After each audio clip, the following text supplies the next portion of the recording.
Hello students, আজ আমাদের আলোচ্য বিষয় পলিটিক্যাল সায়েন্সের এমএ ক্লাসদের জন্য দলিত আন্দোলনের সমস্যা। এটা হচ্ছে পলিটিক্যাল সায়েন্স রবীন্দ্রভারতী ইউনিভার্সিটির ডিস্টেন্স কোর্সের দলিত আন্দোলনের সমস্যা। এটা হচ্ছে সেমিস্টার 4-এর right problems in Dalit movement. তো এই যে দলিত মুভমেন্ট, এটা সম্পর্কে বেশ খানিকটা দিয়ে দিচ্ছি, তোমরা সেটাকে ভালো করে তৈরি করবে। তো এটা হলো আরবিইউডিডির 4th সেমিস্টারের দলিত সমস্যা। তো হিন্দু সমাজ ব্যবস্থায় নির্মম অত্যাচার লক্ষ্য করে ভারতের দলিতরা তাদের ধর্ম সংক্রান্ত ব্যাপারে তীব্র চ্যালেঞ্জের সম্মুখীন হয়েছিল। কিন্তু এই যে চ্যালেঞ্জটা ছিল যে তারা হিন্দু ধর্মের মধ্যেই থাকবে না, বৌদ্ধ বা অন্য কোনো ধর্মে ধর্মান্তরিত হয়ে যাবে। যখন ভারতের বিভিন্ন রাজ্য সরকারগুলি অত্যাচার প্রতিরোধ সংক্রান্ত ব্যাপারে আইন পাশ করতে শুরু করেছিল, সেই মুহূর্তে দলিত নেতৃত্ব তাদের অনুগামীদের সুস্পষ্ট কোনো নির্দেশ দিতে ব্যর্থতার পরিচয় দিয়েছিল।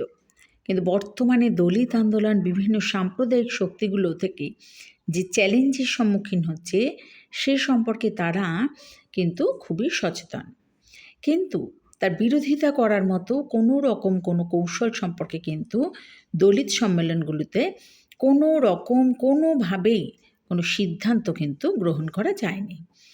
কিন্তু দলিতদের যে সমস্যা, সে সমস্যা কিন্তু থেকেই যায়।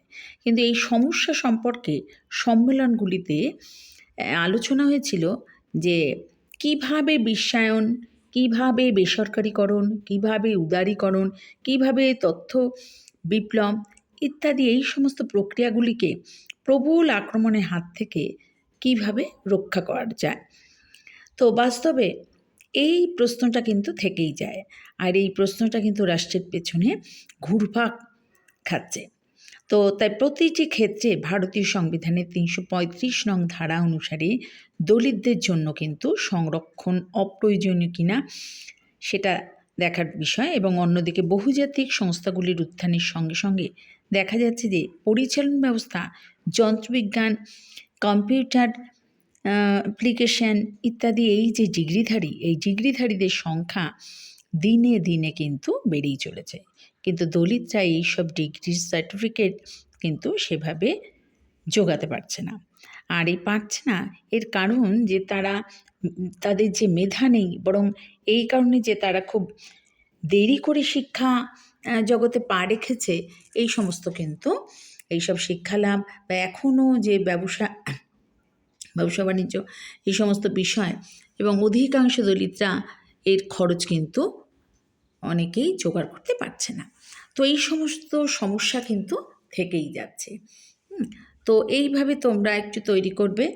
আর এছাড়াও তোমাদের যে দলিত আন্দোলনের যে বৈচিত্র্যময় দিকগুলি কিভাবে আলোচনার কেন্দ্রবিন্দুতে আনা যায়, সেটাও কিন্তু একটা বড় চ্যালেঞ্জ। এ সম্পর্কে কিন্তু তোমরাও তাকে একটু ভালোভাবে তৈরি করবে। আর এছাড়াও যে এই যে দলিতদের যে সমস্যা, এই সমস্যা সম্পর্কে বর্তমানে দলিত আন্দোলন তার প্রকৃতি পরিসরকে অত্যন্ত বৈচিত্র্যময় করে তুলেছে। আর দলিত রাজনৈতিক, সামাজিক ও ধর্মীয় সংস্কার আন্দোলন, দলিত আমলাতন্ত্রের আন্দোলন, দলিত বুদ্ধিজীবীদের আন্দোলন, এগুলির মাধ্যমে কিন্তু দলিত আন্দোলন কিন্তু ব্যাপক আকার ধারণ করেছে। তাই দলিত বুদ্ধিজীবী আন্দোলনের মধ্যে রয়েছে ম্যাগাজিন, জার্নাল, ইন্টারনেট ম্যাগাজিন ইত্যাদির কিন্তু প্রকাশনা। এছাড়াও দলিতদের নিয়ে নানান রকম লেখালেখি হচ্ছে। এই সমস্ত লেখালেখি সম্বলিত বিভিন্ন ওয়েবসাইট তৈরি, দলিত সাহিত্য সম্মেলন এবং দলিত ইতিহাস সম্মেলন ইত্যাদির মাধ্যমে কিন্তু দলিতরা তাদের সামাজিক আন্দোলনটাকে অব্যাহত রেখেছে। তো এইভাবেই তোমরা একটু তৈরি করলে আশা করি মোটামুটি প্রশ্ন উত্তরটা সম্পর্কে তোমরা জেনেছো। এটা হলো আরবিইউডিডির পলিটিক্যাল সায়েন্সের 4th সেমিস্টারের প্রশ্ন এবং উত্তর, দলিত আন্দোলনের সমস্যা। আর এই দলিত আন্দোলনের সমস্যা কিন্তু খুব একটা ইম্পর্ট্যান্ট প্রশ্নপত্র। এটা হলো দলিত আন্দোলনের সমস্যা।